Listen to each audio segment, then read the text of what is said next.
Hello everyone, welcome back to our channel commerce shining star. तो दोस्तों, आज की वीडियो में हम बात करेंगे एनवायरनमेंट स्टडीज़ के पेपर की, जो आज बीएड का हुआ था। जैसा कि स्टूडेंट का रिस्पांस आया है कि पेपर थोड़ा टफ था, तो उसके लिए ही ये वीडियो में मैंने 60 क्वेश्चन लिए हैं शुरू के। इससे आप क्रॉस चेक कर सकते हैं कि आपके कितने सही हैं कितने नहीं। आज की मैं इसमें सी कोड ले रहा हूँ, आप लोग उसके अकॉर्डिंग क्वेश्चंस मिला सकते हैं और आप लोगों के क्वेश्चंस भी आगे पीछे होते हैं। तो चलिए शुरू करते हैं बिना किसी देरी के, और कमेंट में ज़रूर बताइएगा आपके 60 में से कितने सही हुए। सबसे पहला क्वेश्चन था सस्टेनेबल एनर्जी पे। तो देखिए, सस्टेनेबल एनर्जी की जब भी बात करते हैं तो दोनों पॉइंट आते हैं इसमें, वो क्लीन भी है और लंबे समय के लिए यूज़ भी हो सकती है। तो इसका answer both A and B आ गया। दूसरा क्वेश्चन है मरकरी और लेड। देखिए, मरकरी का क्वेश्चन दो थे यहाँ पे, एक मीना माटा वाला था और एक ये था। तो मरकरी और लेड हमेशा वाटर पोल्यूशन करते हैं और इसी वजह से इसको जो है मीना माटा डिजीज़ भी इसी वजह से हुई थी। तो इसका आंसर हो गया water pollution. Question number 3, United nation conference कब हुई थी? तो देखिए 2012 में हुई थी। ठीक, अगला क्वेश्चन नंबर 4, एजेंडा 21 जो रियो समिट 1992 था, उसका क्या था? उसका मेन फोकस था सस्टेनेबल डेवलपमेंट। क्या होती है सस्टेनेबल डेवलपमेंट? ऐसी डेवलपमेंट जो आप अभी की जो जनरेशन है उसको भी यूज़ कर सके, उनके लिए भी अच्छा प्रॉपर यूटिलाइजेशन ऑफ रिसोर्स हो, और जो आने वाली जनरेशन है उनके लिए भी भला हो सके। चलिए नेक्स्ट, अगला क्वेश्चन हमारे पास आता है कि भाई आपको बताना है इंडिया की रैंक क्या रही 2020 में। तो इंडिया की 2020 में 117 रैंक रही थी। ठीक है, नेक्स्ट क्वेश्चन है one of the following is a not a sustainable development. इनमें से कौन सा सस्टेनेबल डेवलपमेंट गोल नहीं है? आपको पता होगा 17 गोल होते हैं, तो 17 में से ये ऊपर के 3 है, लेकिन स्पेस रिसर्च इसका गोल नहीं है। इसके अलावा अगला क्वेश्चन आता है the convention source of energy. इनमें से कौन सा कन्वेंशनल सोर्स है? इसका मैं आपको जैसे मैं आंसर बताऊंगा, आंसर के साथ आपको एक पीडीएफ दिखेगी, एक फोटो दिखेगी, उसमें आपको क्लियर होगा। कन्वेंशनल सोर्स इनमें से नन ऑफ द अबव है। पहला क्वेश्चन है बीएड के एग्जाम में जिसका answer none of the above आया है। दूसरा क्वेश्चन है इसके अलावा क्वेश्चन नंबर 8, नॉन कन्वेंशनल। तो नॉन कन्वेंशनल की बात करते हैं तो विंड एनर्जी है, क्योंकि विंड, टाइडल, हाइड्रो ये सारे के सारे नॉन कन्वेंशनल उसमें आते हैं। ठीक, चलिए नेक्स्ट क्वेश्चन पे आते हैं। अगला क्वेश्चन है हमारे सामने, इलेक्ट्रॉनिक वेस्ट के एडवर्स इफेक्ट किस वजह से होते हैं? तो इंडस्ट्री के एडवर्स इफेक्ट होते हैं, जो इंडस्ट्रीज़ में काम होता है उसी की वजह से इलेक्ट्रॉनिक वेस्ट जनरेट हुए जाते हैं। Question number 10, energy resource in exhaustible, मतलब जो ख़त्म नहीं हो सकता। तो उसका आंसर है सन, सूरज कभी ख़त्म नहीं हो सकता। इसका राइट आंसर ये है। Question number 11, the first airport powered by solar energy in India. देखिए ये क्वेश्चन थोड़ा कन्फ्यूजिंग है, मैं आपको यहाँ क्लियर कर दूँ। अगर हम बात करते हैं इंडिया की, तो उसका आंसर है पुडुचेरी। पुडुचेरी एक ऐसा एयरपोर्ट है जिसमें बात की जाती है एनर्जी, सोलर एनर्जी की। लेकिन अगर हम वर्ल्ड की बात करते हैं इंडिया के उसमें, तो उसमें आंसर आता है कोचीन। तो ये क्वेश्चन गलत हो सकता है, तो इस क्वेश्चन को डाउटफुल रखते हैं। हालांकि अगर इसका आंसर वर्ल्ड होता, अगर क्वेश्चन वर्ल्ड होता तो इसका आंसर कोचीन है, और अगर इंडिया है तो आंसर पुडुचेरी है। पुडुचेरी ऑप्शन में ही नहीं है, इसीलिए इसको डाउटफुल रख सकते हैं। अगला क्वेश्चन, क्वेश्चन नंबर 12 क्या कहता है? एलिमेंट बताने हैं आपको सस्टेनेबल एग्रीकल्चर के। तो देखिए तीनों के तीनों ही ऑल ऑफ द अबव इसका आंसर रहेगा। नेक्स्ट क्वेश्चन करते हैं, क्वेश्चन नंबर 13। अगला, अबायोटिक एलिमेंट कौन से होते हैं? देखिए अबायोटिक एलिमेंट वो होते हैं जो सांस नहीं लेते। तो फॉरेस्ट जो जंगल होता है, जंगल भी कहीं ना कहीं एक तरह से सांस वगैरह लेते हैं, आपको पता होगा। एनिमल्स भी हैं, बर्ड्स भी है, तो सनलाइट इसका राइट आंसर। अगला क्वेश्चन है हमारे पास अबायोटिक एलिमेंट। तो अबायोटिक एलिमेंट की जब भी बात की जाती है तो सनलाइट जो है वो अबायोटिक में आती है। ठीक है, उससे अगला क्वेश्चन है ग्लोबल वार्मिंग के इम्पैक्ट क्या है? देखिए यहाँ पे क्वेश्चन घुमा के था, यहाँ पे पूछा था ग्लोबल वार्मिंग के इम्पैक्ट क्या है। तो देखिए सी लेवल बढ़ जाता है उससे, जो डिफॉरेस्टेशन है उसकी वजह से तो ग्लोबल वार्मिंग होती है। ठीक है, वेस्ट जनरेशन भी नहीं है, रैपिड इंक्रीज इन पॉपुलेशन भी नहीं है। ये क्वेश्चन भी आप डाउट में डाल सकते हैं, क्योंकि इसमें इंग्लिश में तो पॉपुलेशन है लेकिन हिंदी में प्रदूषण दे रखा है। ठीक है, अगला क्वेश्चन करते हैं, क्वेश्चन नंबर 15 क्वेश्चन कहता है ओजोन लेयर कहाँ पाई जाती है? तो स्ट्रेटोस्फेयर में ओजोन लेयर हमेशा पाई जाती है। अगला क्वेश्चन है एक टीचर के लिए आप बताइए इनमें से कौन सी चीज़ एनवायरनमेंट जरूरी होती है? फिजिकल, सोशल और साइकोलॉजी, तीनों चीज़ें टीचर के लिए इंपॉर्टेंट रोल प्ले करती हैं।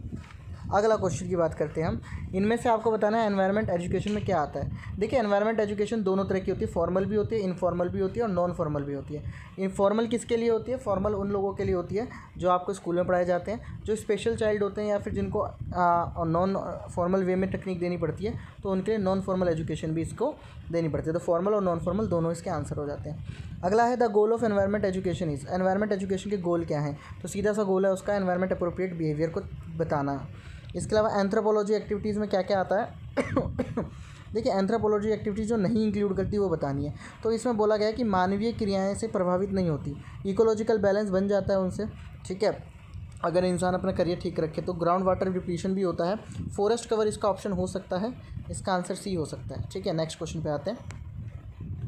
अगला क्वेश्चन है एनवायरनमेंट एजुकेशन ज़रूरी है कौन से लेवल तक, तो इसमें पीजी तक होती है, तो सारे लेवल में इसका आंसर आ जाएगा।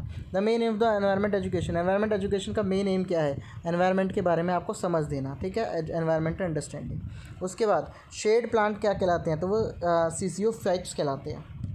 आगे एनवायरनमेंट इंक्लूड्स, एनवायरनमेंट में क्या चीज़ आती है, दोनों आते हैं, एबायोटिक और बायोटिक, ठीक है। द करिकुलम क्या कहता है, करिकुलम उसका कैसा होता है, ऑल ऑफ द अबव भी हो सकता है, मल्टी डिसिप्लिनरी हो सकता है। इस क्वेश्चन में आप कह सकते हैं कि दो ऑप्शन में से कोई एक ऑप्शन होना चाहिए, क्योंकि मल्टी डिसिप्लिनरी कहता है अलग अलग डिसिप्लिन के, और बाकी तीनों पॉइंट को मिला दे तो ऑल ऑफ अबव का भी मतलब इसी तरह से बन जाता है। चलिए क्वेश्चन नंबर 15 पे आते हैं। Natural place of any organisation living, अब देखिए कौन सी जगह होती है जहाँ पे लोग रहते हैं, तो उसको हैबिटेट कहा जाता है, इकोलॉजी में या फिर एनवायरनमेंट में।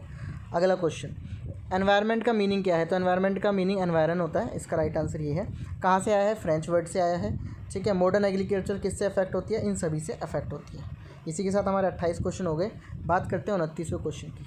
देखिए 29वें क्वेश्चन मैन मेड कौन सा है, एक्वेरियम। आप बता दें, घर पे बना लेते हैं एक्वेरियम, तो ठीक है। टेस्ले वाला क्वेश्चन बड़ा कंफ्यूजिंग है, काफ़ी लोगों का गलत हुआ है, तो ध्यान दीजिएगा। टेस्ले ने इकोसिस्टम की बात करी थी, ठीक है, तो इकोसिस्टम इसका राइट आंसर होगा।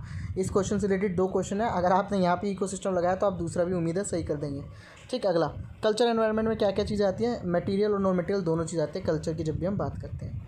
अगली बात करते हैं, इनमें से बताइए डेंसिटी किस चीज़ की है, तो डेंसिटी मॉर्फोलॉजिकल एडेप्टेशन को कहते हैं। स्पाइसेस जो एक ही एरिया में रहती है उनको हम कहते हैं एंडेमिक स्पाइसेस। अब इनमें से बताइए कौन सा फैक्टर है जो आपका क्लाइमेट फैक्टर होता है, तो ह्यूमिडिटी और टेम्परेचर दोनों इसके आंसर होते हैं। चलिए आगे बढ़ते हैं। इकोलॉजी किसने दी, देखिए ये था दूसरा क्वेश्चन जिसका आंसर था हैकल, हैकल ने दी थी इकोलॉजी, ठीक है। इकोसिस्टम दिया था टेस्ले ने, और इकोलॉजी दी थी हैकल ने, ठीक है। बायोस्फीयर में क्या आता है, सब चीज़ें आती हैं, ऑल ऑफ द अबव इसका आंसर है। इकोसिस्टम में क्या क्या चीज़ें आती हैं, ग्रीन प्लांट भी आते हैं, एनिमल भी आते हैं, और डीकम्पोजर सब आता है इसमें, ठीक है। आगे क्वेश्चन नंबर 38, क्वेश्चन नंबर 38 क्या कहता है आपसे, आपको बताना है इकोलॉजी के लिए सबसे इंपॉर्टेंट रोल कौन होता है, तो सन। अगर सूरज नहीं होगा तो प्रोड्यूसर और बाकी काम नहीं हो पाएंगे, ठीक है। ट्रॉपिकल लेवल में क्या आता है, ये एक तरह की फूड चेन जो होती है उसका लेवल होता है, उसका पैरामिड होता है, तो इसको कहते हैं पार्ट ऑफ फूड वेब, ठीक। अगला क्वेश्चन, कौन सी ब्रांच है जो डिस्कस करती है एनवायरनमेंट और ऑर्गेनिज्म के इंटरेक्शन के, तो उसको हम कहते हैं इकोलॉजी। नेक्स्ट, कौन सा इक्विलिब्रियम है जो बायोस्फीयर और ऑर्गेनिक के बीच में आता है, that is called ecological balance, ठीक है। इकोलॉजिकल बैलेंस की बात की जाती है यहाँ पे। हर्बीवोरियस को कौन होते हैं, हर्बीवोरियस वो होते हैं जो क्या बोलते हैं आपको, प्लांट्स खाते हैं, यानी प्रोड्यूसर को खाते हैं, तो वह फर्स्ट ऑर्डर कंज्यूमर, ठीक। इसके बाद कौन सा प्रोडक्ट है फोटोसिंथेसिस का, तो इसका आंसर ऑक्सीजन होगा। ऑक्सीजन और ग्लूकोज होता है फोटोसिंथेसिस, बट आप इसका answer all A and B भी लगा सकते हैं, इसका आंसर ये भी बन सकता है, क्योंकि ऑक्सीजन और फूड दोनों ही पार्ट होते हैं फोटोसिंथेसिस के लिए, क्योंकि वो फूड का काम करते हैं प्लांट के लिए। चलिए 44 क्वेश्चन की बात करते हैं। ह्यूमन बीइंग क्या है, ह्यूमन बीइंग प्राइमरी और सेकेंडरी दोनों है। क्यों है ह्यूमन बीइंग प्राइमरी और सेकेंडरी, इसका सीधा रीज़न है वो हार्बीवोरियस भी होते हैं, कार्निवोरियस भी होते हैं, इसलिए वो दोनों हैं। 45वां क्वेश्चन कहता है कि प्रोड्यूसर को कौन खाता है, तो प्रोड्यूसर को हमेशा घास खाने वाले जो होते हैं वो खाते हैं, तो हर्बीवोरियस इसका आंसर आएगा। एटमॉस्फेयर में सबसे ज़्यादा क्या है, सबसे ज़्यादा एटमॉस्फेयर में नाइट्रोजन है, कितनी 78%। उसके बाद ऑक्सीजन आती है 21%, और बाकी सब आते हैं अलग अलग रेट, ठीक है। चलिए आगे बढ़ते हैं। नेक्स्ट क्वेश्चन है अर्थ डे कब मनाया जाता है, तो 22 अप्रैल को मनाया जाता है। अगला क्वेश्चन है पेज ने क्या किया था, तो देखिए पेज की रिपोर्ट 1999 और 2000 में आई थी, जिसको किया था स्टडी किसने, WRI और IFFR ने, और इसकी रिपोर्ट कहाँ सबमिट हुई थी, UN को सबमिट की गई थी, ठीक है। अगला, इनमें से फॉलोइंग कौन सा नॉन रिन्यूएबल है, तो देखिए नॉन रिन्यूएबल मतलब जो दोबारा नहीं हो सकते, तो वो होता है आयरन और, क्योंकि बाकी तीनों चीज़ें रिन्यूएबल हैं। क्लियर। चलिए इसी के साथ आपके यहाँ पे 50 क्वेश्चन कंप्लीट हुए। 50वां क्वेश्चन कहता है मेंटेनेबल सोर्स कौन से होते हैं, तो देखिए पेट्रोल, कोल ये मेंटेनेबल नहीं है, ये आपका फॉरेस्ट इसका राइट आंसर होगा। अब आता है pH of pure water, pure water का pH लेवल क्या होता है, तो 7 होता है प्योर वाटर का pH लेवल, पता होगा आपको। गैस जो कि एसिड रेन बनाने में रिस्पॉन्सिबल होती है, तो इसमें दोनों गैस आती है, कौन कौन सी, नाइट्रोजन और सल्फर, ठीक है। अगला क्वेश्चन, इनमें से कौन सी ग्रीन हाउस गैस नहीं है, तो नाइट्रोजन ग्रीन हाउस गैस में नहीं आती, इसलिए इसका आंसर N2 है। क्लियर। इसी के साथ आपके 53 क्वेश्चन हो गए। अगला क्वेश्चन करते हैं बात 54वें क्वेश्चन की। पहला सोर्स पानी का क्या है, तो बोलते हैं रेन जो है वो प्राइमरी सोर्स होता है वाटर का, ठीक। 55 क्वेश्चन, पोल्यूशन जो है वाटर का वो किस चीज़ से नापा जा सकता है, तो pH लेवल और BOD दोनों से नापा जा सकता है। BOD का एक और क्वेश्चन था बायोलॉजिकल ऑक्सीजन डिमांड, ठीक है, वो भी आप कर सकते हैं यहीं से। पीएच लेवल का क्वेश्चन भी आ चुका है। अब बात करते हैं सस्टेनेबल डेवलपमेंट की। पहली बार बात कब हुई थी? तो 1990 में हुई थी, 1990 में। लैंडस्केप का दूसरा नाम क्या है? रिमूवल ऑफ टॉप सॉइल भी इसको कह सकते हैं। चलिए नेक्स्ट क्वेश्चन पे आते हैं। 57 क्वेश्चन हो गए। 58 क्वेश्चन नंबर क्या कहता है? सस्टेनेबल साइंस किस चीज़ से रिलेटेड होता है? तो उसमें आपकी दोनों चीज़ आती है, एक तो एनवायरमेंटल साइंस और सस्टेनेबल साइंस। ठीक, बात करते हैं 59 क्वेश्चन की। सस्टेनेबल डेवलपमेंट के कितने गोल होते हैं? 17 गोल होते हैं इसके। ठीक, इसके बाद अगला क्वेश्चन, कौन कौन सी 3 स्फीयर है? तो एनवायरनमेंट, इकोनॉमी और सोसाइटी, ये 3 स्फीयर की बात की जाती है सस्टेनेबल डेवलपमेंट में। और 61 क्वेश्चन यहाँ पे छोड़ देते हैं। जो मैंने आपको ये सारी चीज़ें बताई हैं, ये आपके 60 क्वेश्चन मैंने इसमें बताए हैं। आप चाहें तो अपने मार्क्स चेक कर सकते हैं इन 60 क्वेश्चन में। अगर वीडियो अच्छा लगा तो आप मेरे को कमेंट में बताएं और अपने दोस्तों में भी चैनल को शेयर करें, ताकि मैं इसके बाकी 40 क्वेश्चन की वीडियो भी बनाऊं अगर आपको ये चीज़ पसंद आती है तो। चलिए, थैंक यू, धन्यवाद। उम्मीद करते हैं आपके मार्क्स अच्छे बने होंगे। देखिए, पासिंग मार्क्स सिर्फ 17 चाहिए, तो अगर आपके 20 भी बन रहे हैं तो आप अच्छे नंबर में क्या अपने आप को कह सकते हैं कि हाँ भाई आप पास हो जाएंगे। ठीक है, अच्छे नंबर तो नहीं पर पास हो जाएंगे। ठीक, तो चलिए, थैंक यू सो मच। उम्मीद करते हैं वीडियो पसंद आएगा। धन्यवाद।